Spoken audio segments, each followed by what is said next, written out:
नमस्कार, आप देख रहे हैं ट्रेडर्स हॉटलाइन। मैं हूं हर्षदा सावंत, मेरे साथ है अनुज सिंगल और हमारी नजरें रहेंगी वायदे बाजार के ट्रेड पर। तो कोई सवाल है तो फटाफट पूछिए। 1800-209-7890 पर आप फोन लगाएंगे या फिर व्हाट्सएप नंबर हमारा हाजिर है 7045220000। इस पर अपने सवाल भेजें, हमारे जानकार करेंगे आपकी मदद। मार्केट पर एक फटाफट नजर डाल लेते हैं। 10,859 के लेवल्स पर इस समय निफ्टी का कारोबार 56 अंक ऊपर। हल्की मजबूती देखने को मिल रही है आज की ट्रेड में। एडवांस डिक्लाइन रेशियो एकदम पॉजिटिव है और निफ्टी बैंक भी पार्टिसिपेट कर रहा है। सरकारी बैंकों से ज्यादा आज निजी बैंकों में ज्यादा एक्शन देखने को मिल रहा है। तो एक्सिस हो, आईसीआईसीआई बैंक जैसे काउंटर्स, वहां पर ज्यादा रुझान है तेजी की पोजीशंस बनाने का। ये इनफैक्ट एक सेक्टर है जो चमका है। दूसरी तरफ टेक्नोलॉजी, ऑफ कोर्स इन्फोसिस वो बायबैक की खबर पर स्टॉक भागा है और बाकी आईटी काउंटर्स में भी जोश और रुपए की चाल को देखकर तो ओवरऑल ठीक मूड। अनुज, गुड मॉर्निंग। लग तो रहा है कि आज का दिन थोड़ा सा पॉजिटिव ट्रेड और यहाँ से आगे अपनी चाल मजबूत कर पाएगा। Good morning Harshada. मेरा थोड़ा सा इसमें नेगेटिव व्यू है आज के लिए, सिर्फ टेक्निकल बेसिस पर। मैंने एक चीज़ नोटिस की है, इस मार्केट में आप 10,900 के जितना पास बेचते हैं आप फायदे में रहते हैं, जितना आप 10,500 के पास खरीदते हैं आप फायदे में रहते हैं, और आप ट्रिगर्स आते रहते हैं इस मार्केट में। तो इसके लिए आज आईटी में थोड़ी सी बाइंग है बिकॉज ऑफ रुपी, और रुपी में बहुत बड़ी वीकनेस है, उसका किसी को आप उस पर ध्यान रखना चाहिए। मेरे ख्याल से जो आज मैं सुबह से एक चीज़ रिपीट कर रहा हूँ और मैंने CNBC TV18 पर भी कहा है, आज की सबसे बड़ी शॉर्ट ट्रेड पूरे दिन की जो रही है वो है PSU बैंक्स, और वो अभी भी कायम है। क्योंकि देखिए रुपए का मूव देखिए, जब भी डॉलर रुपए में इस तरीके का मूव आता है और जब ब्रेंट क्रूड इस तरीके से मूव करता है और यील्ड में इस तरीके का मूव आता है, जो सबसे वल्नरेबल स्टॉक है इस समय, ऑलरेडी काफ़ी आप पिटाई उसकी देख चुके हैं, लेकिन ये स्टॉक जो मुझे लग रहा है कि अब 240-242 के लेवल के आसपास जाने को तैयार है वो है इंडियन बैंक का। सुबह मैंने ये मेरी टॉप कन्विक्शन सेल कॉल भी थी हर्षदा इसमें, इंडियन बैंक और कैनरा बैंक दोनों। और इंडियन बैंक खासतौर से इसलिए क्योंकि सबसे ज़्यादा कल जो लॉन्ग पोजीशंस बनी थी वो इंडियन बैंक में बनी थी और सबसे ज़्यादा ओपन इंटरेस्ट बिल्डअप भी वहाँ हुआ था। आज सुबह सुबह पहली टेक ग्रीन में हुई, जो कि नॉर्मली होता है जब आप एक बड़ी मूव के बाद देखते हैं। उसके बाद आप यहाँ पर लॉन्ग फंस गए हैं और मुझे हैरानी नहीं होगी अगर आज दिन के एंड तक आप इसमें 242-243 का लेवल भी देखें। जो दिन का हाई है वो आपका स्टॉप लॉस होगा, लेकिन PSU बैंकों में आज एक ब्रेकडाउन है, उसमें मुझे ये काफ़ी इंटरेस्टिंग लग रहा है। ओके, तो इंडियन बैंक वहाँ पर ऑफ कोर्स एक क्रैक देखने को मिला है और बाकी सरकारी बैंकों में दबाव देखा जा रहा है। इसी से चर्चा की शुरुआत करते हैं। हमारे साथ आज मनीष शर्मा है और मितेश ठक्कर, आप दोनों का ही स्वागत है। मनीष, इंडियन बैंक आपको भी लग रहा है एक ब्रेकडाउन की तैयारी करता हुआ? जी डेफिनेटली 258 का एक स्ट्रॉन्ग सपोर्ट था, वो टूटा है और एग्रेसिव शॉर्ट्स है। यहाँ से मुझे लगता है स्टॉक 240-235 तक जा सकता है। 261 के स्टॉप लॉस से शॉर्ट करने की राय होगी और 240 तक के शॉर्ट टर्म टारगेट्स होंगे। Okay Mitesh, good morning. आज तो क्लियर इंडिकेशन है कि बैंकों में वीकनेस है और आईटी में पैसा जा रहा है। आप इनमें से कोई बैंक देखेंगे? Indian bank, Canara bank, SBI या फिर कोई और स्टॉक? टू बी ऑनेस्ट, सुबह आई थिंक मेरा थोड़ा सा व्यू पॉजिटिव था बैंक्स पे, और इनफैक्ट अभी भी है। आईसीआईसीआई बैंक और एक्सिस बैंक दोनों ही मुझे काफ़ी पसंद थे, दोनों में फॉलो थ्रू आ रहा है। स्टेट बैंक भी मुझे पसंद है, हार्डली 25 बेसिस पॉइंट्स डाउन है। आई थिंक स्टॉक फ्लैट ही चल रहा है। परंतु हाँ, दूसरे जो PSU बैंक है वहाँ पर आई थिंक थोड़ी वीकनेस देखने को मिली है और थोड़ा सा प्रॉफिट बुकिंग का सीन लगता है। परंतु अदरवाइज मुझे लगता है कि जो corporate lenders private sector side पे ICICI और एक्सिस, उनके चार्ट्स काफ़ी स्ट्रॉन्ग हुए हैं पिछले 2-3 दिन के मूवमेंट के बाद, और अगर कोई 1-2% की गिरावट आती तो मैं वहाँ पर और ऐड करना चाहूँगा लॉन्ग पोजीशन में। मुझे लगता है कि इस महीने आई थिंक दोनों ही स्टॉक काफ़ी अच्छा परफॉर्म कर सकते हैं। ओके, सवाल जवाब का सिलसिला शुरू करें? बिल्कुल हर्षदा, पहले दर्शकों को जोड़ते हैं। जी हाँ, और लाइन पर इनफैक्ट हमारे साथ आ गए हैं हमारे पहले दर्शक प्रिया केसरी। इन्होंने इनफैक्ट मुझे ट्विटर पर सवाल पूछा था अनुज, तो मुझे लगा वो एड्रेस कर देना चाहिए। इनकी पोजीशन जो है वो लगभग 190 की कॉल है DLF में, और इन्होंने 5 रुपये 80 पैसे पर वो पोजीशन ली और पूछ रही क्या बनी रहे। जैन सीरीज तक का इंतज़ार करने को तैयार है। आज स्टॉक 183 के आसपास है। रियल्टी में तो जोश देखने को मिला है। ऑफ कोर्स सबकी नज़रें उस GST काउंसिल की बैठक पर 10 तारीख को, यानी कि कल, वहाँ पर होपफुली कुछ अंडर कंस्ट्रक्शन पर निकल कर आए तो और तेज़ी आएगी। होल्ड करना चाहिए? जी डेफिनेटली होल्ड करना चाहिए। अगर आप देखें स्टॉक में 170 का एक स्ट्रॉन्ग सपोर्ट है और वहाँ से स्टॉक ने बाउंस किया है। ओवरऑल ब्रॉडर रेंज जो है वो 170 से 200 तक की है। सो अगर यहाँ से मोमेंटम पिकअप होता है तो स्टॉक 200 तक डेफिनेटली जा सकता है। सो 200 के आसपास प्रॉफिट बुक करने की राय होगी और इस कॉल को होल्ड करने की राय होगी। चलिए DLF थोड़ा सा काफ़ी नीचे के लेवल से बाइंग इसमें दिखी है। अब जितेंद्र हमारे साथ हैं रत्नागिरी से।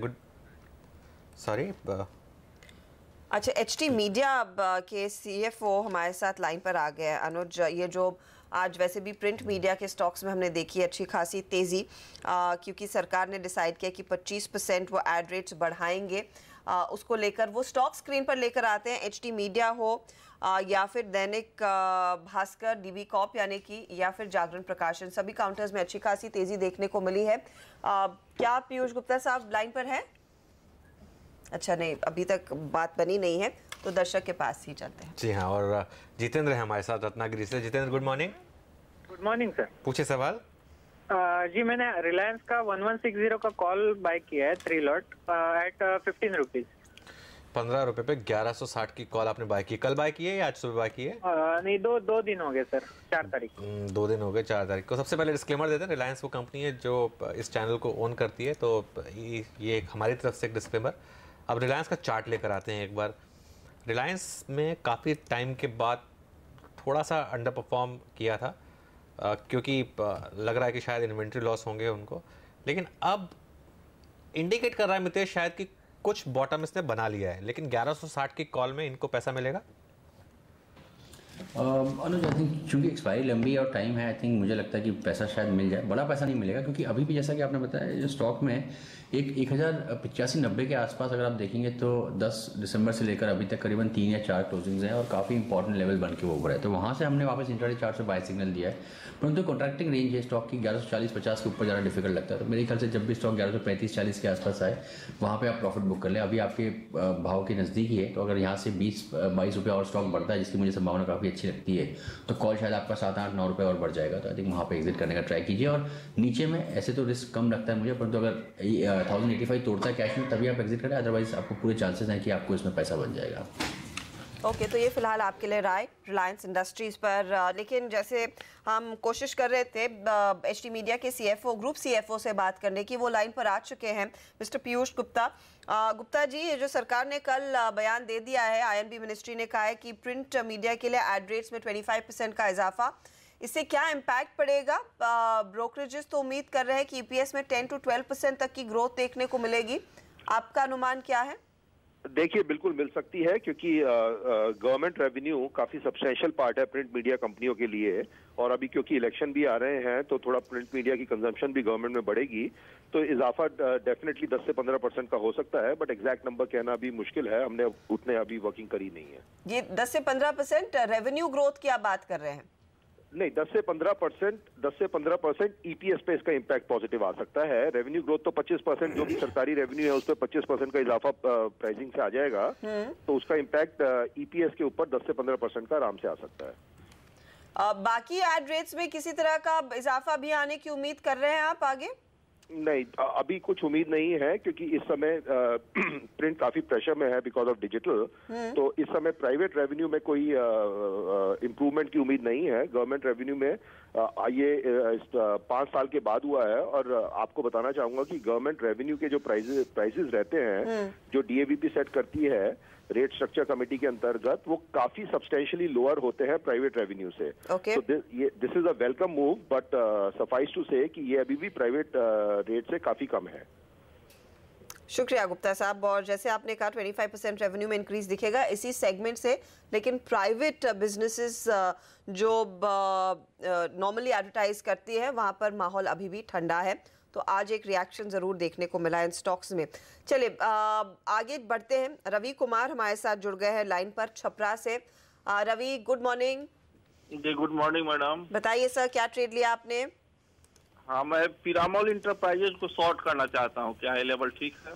PEL को आपने शॉर्ट करने का इरादा रखा है 2334। कल मुझे याद है इसमें थोड़ी सी सुस्ती और मंदी देखने को मिली थी, आज भी सुस्ती है। ये क्या एक शॉर्ट खड़ा किया जा सकता है मनीष? जी, ओवरऑल थोड़ा स्टॉक साइडवेज है। यहाँ से एक शॉर्ट पोजीशंस बनाई जा सकती है। 2360 का स्टॉप लॉस रख के शॉर्ट करें। नीचे में वो कोई बड़ा करेक्शन नहीं लगता, लेकिन 2250 तक स्टॉक जा सकता है, तो 2250 तक के शॉर्ट टर्म टारगेट्स होंगे। चलिए ठीक है, ये है पीरामल एंटरप्राइजेस पर राय। आगे बढ़े इससे पहले एक बार इंडसइंड बैंक का चार्ट देख लेते हैं। इंट्राडे आज रिजल्ट आने वाले हैं और ये अब इस समय डे लो पर आ गया है। यहाँ पर थोड़ी सी मुझे हैरानी नहीं होगी अगर यहाँ से इस लेवल पे थोड़ी सी बाइंग इसमें आए, क्योंकि हिस्टोरिकली काफ़ी स्ट्रॉन्ग सपोर्ट लेवल है ये। और जो भी ये डिक्लेयर करने वाले हैं मार्केट को पता है, ऐसा नहीं है कि नहीं पता है। आज अगर आप इस स्टॉक में शॉर्ट करेंगे हर्षिता तो आप फंस जाएंगे। ये मेरा मानना है। इंट्राडे में देखिए कुछ भी हो सकता है जी। लेकिन अगर आप एक वैल्यू इन्वेस्टर हैं और अगर आपको लगता है कि आपने कोई स्टॉक मिस कर दिया, आप कभी एक बहुत बड़ी बुल मार्केट में रहा और आपने मिस कर दिया, तो आज वो दिन होगा जिसमें आप यहाँ पर थोड़ी सी बाइंग इनिशिएट करेंगे अपनी पोर्टफोलियो के लिए। क्योंकि इसको अगर आप पिछले 6 महीने का 1 साल का चार्ट देखेंगे, इसने बैंक निफ्टी को 22% से अंडर परफॉर्म किया। और जो मल्टी बैगर स्टॉक्स होते हैं उसमें जब करेक्शन आती है तब मौका होता है बाइंग करने का। और इसका जो आज जो चार्ट है ये एक डबल बॉटम बनाने के काफ़ी करीब है। जो इसका पिछला बॉटम था उसके मतलब एक ट्रेंड लाइन के हिसाब से अगर आप देखें तो मुझे लग रहा है कि आज इसमें शॉर्ट करने से आपको बचना चाहिए। इंट्राडे में सब तैयार बैठे हैं जैसे नंबर आए अपने शॉर्ट्स कवर करने के लिए, क्योंकि नंबर सबको भराई खराब आएंगे। तो उस ट्रेड में ना फंसे। मैं दोबारा एक बता देता हूँ, मुझे लगता नहीं है दिन के अंत तक मुझे हैरानी नहीं होगी अगर इसमें आप थोड़ी सी बाइंग देखेंगे तो। इनफैक्ट इस पर एक टेक चेक ले भी लेते हैं। मितेश, आपकी राय क्या रहेगी? इफ एट ऑल कोई बाइंग के बारे में सोच रहा है, मौजूदा भाव या फिर डेज लो जो इससे 5 रुपए नीचे था वो बेस्ट प्राइस है? एक्चुअली देखिए, इवेंट के पहले टिपिकली मैं स्टॉक्स को अवॉइड करना चाहूँगा। Clearly I think there are better options in banking lot, ICICI, Axis bank में जहाँ पर मोमेंटम अगर बाय करना हो तो इंडसइंड बैंक की अगर किसी को ट्रेड करना है तो जो लेवल जो मैं देख रहा हूँ 1550 से लेकर करीबन 1602 की रेंज में है।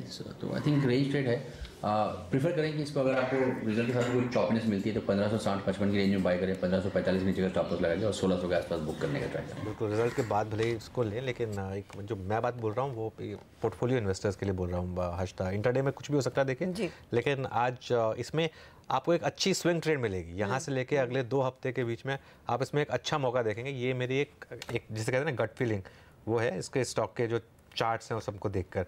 चलिए अब अगले दर्शक हमारे साथ हैं तरुण जोशी। गुड मॉर्निंग तरुण।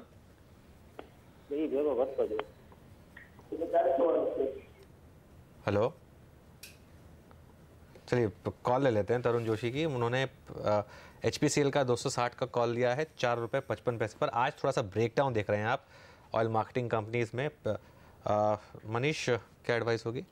जी, HPCL में एग्रेसिव शॉर्ट्स है और यहाँ से स्टॉक 220 तक जा सकता है, सो इस कॉल से एग्जिट करने की राय होगी। ओके, एक क्लीन एग्जिट ले लीजिए। और वैसे भी यहाँ पर वो मॉर्गन स्टैनली की रिपोर्ट हम सुबह में पढ़ रहे थे और वरुण भी कुछ देर पहले बता रहे थे कि इन कंपनियों के रिजल्ट्स ख़राब रह सकते हैं, तो वो भी एक डिसअपॉइंटिंग फैक्टर रहेगा और स्टॉक को नीचे खींच सकता है। तो जोशी साहब एग्जिट कर लीजिए इस ट्रेड से। अनुज को जोड़ लेते हैं इंदौर से। बताइए अनुज, क्या ट्रेड है आपके हाथ में? मैम, मैंने एक पुट लिया हुआ है ONGC का। किस प्राइस पर? 140 का पुट है और मैंने 1.70 से लिया हुआ है। 140 का पुट 1 रुपये 70 पैसे पर। 140 का पुट स्क्रीन पर अगर लेकर आएंगे तो समझ में आएगा ये ट्रेड कहाँ खड़ा है। और इस पर मितेश आप राय दीजिए, क्या पोजीशन होनी चाहिए? 146 के आसपास ये फिलहाल स्टॉक ट्रेड कर रहा है। आई थिंक ये स्टॉक क्लियरली एक रेंज में 150 51 ऊपर में और नीचे में 140 से 138 में। और आई थिंक ऊपर से नीचे की तरफ ही आ सकता है, तो उतना ही है कि इसको आप 150 रुपये 50 पैसे के ऊपर का स्टॉप लॉस लगा के होल्ड करें। एक आई थिंक नीचे में 140 139 के आसपास आता है तो आपका पुट शायद उस टाइम पे 4 साढ़े 3-4 के आसपास होगा, तो आई थिंक तब आप एग्जिट कर लें। स्टॉक में कुछ ज़्यादा बड़ा डायरेक्शनल बायस नहीं है, थोड़े से इंट्राडे चार्ट्स माइल्डली नेगेटिव है, तो आई थिंक वो चांस है कि अपर एंड ऑफ द रेंज को टच किया इसने 2-3 दिन पहले, तो आई थिंक नीचे के रेंज की तरफ जा सकता है। ओके, एक और स्टॉक जिसमें वापस सेकंड राउंड ऑफ ब्रेकआउट अब दिख रहा है वो है NIIT टेक। सुबह से इसकी बात हो रही है NIIT टेक। इसका एक बार इंट्राडे चार्ट लेकर आइए और यहाँ पर इस समय स्पेशली अगर टिक बाय टिक NIIT टेक का ला सकते हैं तो ज़्यादा इंटरेस्टिंग होगा। सुबह इसने अच्छा खासा बाइंग मूव दिखाया था, उसके बाद थोड़ी सी प्रॉफिट टेकिंग आई थी, लेकिन अब इस समय फ्रेश मूव इस समय इस स्टॉक में दिखता हुआ करीब 3% ऊपर NIIT टेक का स्टॉक। मितेश, आज तो मिड कैप IT का पूरा दिन है और लग रहा है ये स्टॉक आज दिन के हाईएस्ट पॉइंट पर जाकर बंद होंगे, ये NIIT टेक, टाट और बाकी भी 1-2 स्टॉक जिनकी हमने बात की थी सुबह। अनुज काफ़ी अच्छा पिक किया है आपने। I think in fact mid cap IT में भी सबसे स्ट्रॉन्ग मुझे चार्ट एनआईटी टेक का लगता है शॉर्ट टर्म में। और आई थिंक हमने सुबह भी इस चैनल में बात की थी 1200 के आसपास के टारगेट आ सकते हैं। तो I would say very optimistic chances कि दिन के हाई के पास जाके स्टॉक बंद है और सरप्राइज नहीं होंगे कि यहाँ से दिन का हाई भी यहाँ से करीबन 25-30 पॉइंट्स और ऊपर रहे। जी हाँ, अगर आपने सुबह वाला मूव मिस कर दिया तो अब एक फ्रेश अप मूव इस स्टॉक में आ रहा है। नॉर्मली एनआईटी टेक में 3 मूव देखते हैं आप। एक सुबह मूव आता है, उसके बाद एक कंसोलिडेशन होता है, उसके बाद एक सेकंड मूव आता है जो करीब इस टाइम आता है हश्ता, और थर्ड मूव आता है करीब 1:30 बजे के बाद। तो इसमें आज लग रहा है कि ये, और जब ये मूव करता है तो बहुत बड़ा मूव दिखाता है उसके बाद। इस समय ये उसमें बहुत बड़े मूव की तैयारी। और इनफैक्ट आज जो पहला टारगेट किरण ने दिया था वो 1165 था और उससे हम 5 रुपए ही दूर है। हाई इसने 1162 छुआ है और आगे एक और एक्सटेंशन देखने को मिलेगा। तो तेजी की तैयारी आपकी होनी चाहिए, पोजीशन आप ले लीजिए। एक और दर्शक का सवाल है, अनुज जैन है इनका नाम और चोला मंडलम में इनकी पोजीशन है। इन्होंने एक लॉट लिया है 1205 के लेवल्स पर ये इनकी पोजीशन खड़ी है। दूसरी पोजीशन है टीवीएस मोटर में 560 पर ये खरीदा। पहले चोला की बात कर लेते हैं। क्या सलाह होगी आपकी इस पर मनीष? 1205 के लेवल पे बाई किया हुआ है जी। ये 1190 का एक छोटा स्टॉप लॉस सजेस्ट करना चाहूँगा। 1190 का स्टिक स्टॉप लॉस मेंटेन रखें। ऊपर में यहाँ से 1230 1235 तक जा सकता है स्टॉक। सो 1230 के आसपास प्रॉफिट बुक करने की राह होगी। ओके, टीवीएस पर भी है। हाँ, 560 की खरीद, यहाँ पर लगभग 17-18 रुपए का नुकसान है। यहाँ पे इनको 538 का एक स्टिक स्टॉप लॉस मेंटेन करना चाहूँगा। 538 का स्टिक स्टॉप लॉस मेंटेन रखें क्योंकि ऑलरेडी 18 रुपये लॉस में है। और यहाँ से मुझे लगता है एक बार अगर इंट्राडे रैली आती है तो 550 553 तक स्टॉक जा सकता है। सो इनका लॉस थोड़ा कम हो सकता है। सो 550 के आसपास एग्जिट करने की राह होगी। ओके, और एक और भी है मेरे ख्याल इनके पास अच्छा है हीरो मोटो। अच्छा, उन्होंने बहुत सारे सवाल भेज दिए हैं। हीरो मोटो की पोजीशन 3120 के लेवल्स पर इन्होंने ली है। ये काउंटर भी हाल फिलहाल में थोड़ा सा अंडर परफॉर्म कर रहा था और नुकसान में 3000 के नीचे हीरो मोटो का स्टॉक ट्रेड करता हुआ। मितेश, आपकी क्या सलाह होगी? हीरो मोटो में 3120 की पोजीशन तो नुकसान कमा रही है इनके लिए। अच्छा, आई थिंक क्लियरली यहाँ पर तो ट्रेंड नेगेटिव है पिछले कई दिनों से। थोड़ा सा एक ही सेविंग जैसे कि ओवरसोल्ड है स्टॉक, परंतु रिवर्सल कोई बड़ा आएगा ऐसे चांसेस मुझे कम लगते हैं। इनफैक्ट गिर सकता है, आई थिंक वो चांसेस ज़्यादा लगते हैं। तो एक मैं स्टॉप लॉस सजेस्ट करना चाहूँगा 2920 के आसपास का। आई थिंक वो फ्रेश स्टॉप लॉस लगा लें। कल का लो हमने 2930 के आसपास का देखा था, वहाँ पर एक हिस्टोरिकल पिवट है, तो आई थिंक वो लगा लें। परंतु अगर ये वहाँ उसको थोड़े बिना अगर बाउंस बैक देता है तो मुझे लगता नहीं कि प्राइस आएगी, परंतु एटलीस्ट बाउंस बैक में बेटर रेट निकल पाएंगे। तो 3030 के आसपास अगर इनको एग्जिट मिलती है तो वहाँ पर एग्जिट लेने का ट्राई करें और स्टॉप लॉस जरूर फॉलो करें। आई थिंक क्लियरली आपने ऑलरेडी काफ़ी लॉस कर लिया इसमें, तो 2920 का फ्रेश स्टॉप लॉस लगा के इसमें होल्ड करें। चलिए एक बार एफएमसीजी इंडेक्स का इंट्राडे देखते हैं। Asian paints, ITC, Hindustan Unilever सभी इस समय इंट्राडे हाइज बना रहे हैं और आज काफ़ी अच्छी बाइंग है एफएमसीजी। पूरा इनफैक्ट पूरा का पूरा कंजम्पशन पैक का ये एशियन पेंट्स का इंट्राडे चार्ट देखिए, क्या एकदम सही हाई बना रही है। आईटीसी इस समय इंट्राडे हाई पर चल रहा है और पिडिलाइट और HUL, बाटा, पूरा का पूरा सेक्टर। डाबर की सुबह मेरे ख्याल से बात हो रही थी हज चैनल पर शायद जी, वो भी इस समय इनफैक्ट बाय कॉल्स आ रहे थे इस पर। मेरे ख्याल में वागले साहब को पसंद है। आशीष चतुर्मोता ने बाय कॉल दिया था। बाकी भी अब थोड़ा थोड़ा पिकअप कर रहे हैं और ये स्टॉक्स में अच्छा खासा मोमेंटम इस समय। मनीष, आपने कोई स्टॉक देखा है इस सेक्टर में जो आपको अच्छा लग रहा हो? जी, मुझे बाटा इंडिया इसमें काफ़ी अच्छा लगता है। बाटा इंडिया यहाँ से 1200 तक जा सकता है। ओवरऑल चार्ट स्ट्रक्चर काफ़ी पॉजिटिव है और एग्रेसिव लॉन्ग बिल्डअप्स भी है इसमें पिछले कुछ दिनों से। इसमें 1120 का स्टॉप लॉस रख के बाय करें। 1200 तक के टिल द एक्सपायरी टारगेट्स होंगे। ओके, तो बाटा 1200 एक्सपायरी तक का ये लेवल्स अचीव करेगा। देखिए लगभग 1% ऊपर ये स्टॉक ट्रेड करता हुआ। अच्छा, HP, BP, IOC एक बार फिर आपकी स्क्रीन पर लेकर आते हैं। कुछ देर पहले हमने HPCL का जिक्र किया था, अब BP देखिए। पिछले 5-10 मिनटों में यहाँ पर बिकवाली की पोजीशंस और भी बढ़ती हुई दिखाई दे रही हैं। 2% गवा चुके हैं ये दोनों काउंटर्स और IOC के साथ गेल भी अब थोड़ा सा फिसलने लगा है, पिटने लगा है। मितेश, इनमें कोई इस समय आप मंदी का ट्रेड लेना चाहेंगे? स्पेशली BPCL 344 के भाव आ चुके हैं। आई थिंक यहाँ पर सभी जो चार्ट्स हैं उसमें इंट्राडे चार्ट्स पे सेल सिग्नल्स हैं। इनफैक्ट दोनों ही HPCL, BPCL में एक नेगेटिव HPCL में नेगेटिव प्राइस पैटर्न भी है, तो दोनों ही स्टॉक्स में शॉर्ट करना चाहूँगा। HPCL में आप स्टॉप लॉस लगाएं और थोड़ा सा स्टॉक नीचे आ गया पर 249 का स्टॉप लॉस लगाएं। मुझे लगता है कि 230 की तरफ स्टॉक बढ़ रहा है। BPCL में चूँकि गिरावट अभी चालू हुई है, स्टॉप लॉस थोड़ा सा नज़दीक का है यहाँ पर। यहाँ पर स्टॉप लॉस लगाएं करीबन 350 के ऊपर का 351 का, और अगेन इसमें 330 के आसपास के रेंज को ये स्टॉक जल्दी छू सकता है। ओके, तो HPBP IOC ब्रेकडाउन दिख रहा है, आप बिकवाली की पोजीशन लेंगे तो बेहतर रहेगा। चलिए अब जानते हैं नया ट्रेड कहाँ लिया जाए। मार्केट में एक सेकंड लाइन तो तेजी की बनती दिखाई नहीं दे रही और थोड़ा सा जल्दी होगा उसको एक्सपेक्ट करना। 10,850 पर फिलहाल निफ्टी कंफर्टेबल है और 100 पॉइंट की तेजी पर निफ्टी बैंक भी संतुष्ट दिख रहा है। मनीष, आपने क्या शॉर्टलिस्ट किया है, क्या ट्रेड लेंगे? जी, ओवरऑल अगर आप देखें स्टॉक स्पेसिफिक एक्शन हमें काफ़ी देखने को मिल रहा है। पहला सेल कॉल रहेगा टाटा स्टील में। टाटा स्टील में एग्रेसिव शॉर्ट्स है, 500 का स्टॉप लॉस रख के शॉर्ट करे। पोजिशनल टारगेट्स होंगे टिल द एक्सपायरी 450 तक के। नेक्स्ट कॉल होगा buy call in ICICI bank. ICICI bank में एक फ्रेश 52 वीक फ्रेश ब्रेकआउट देखने को मिला है। यहाँ से स्टॉक 400 प्लस के लेवल्स तक दिखा सकता है टिल द एक्सपायरी।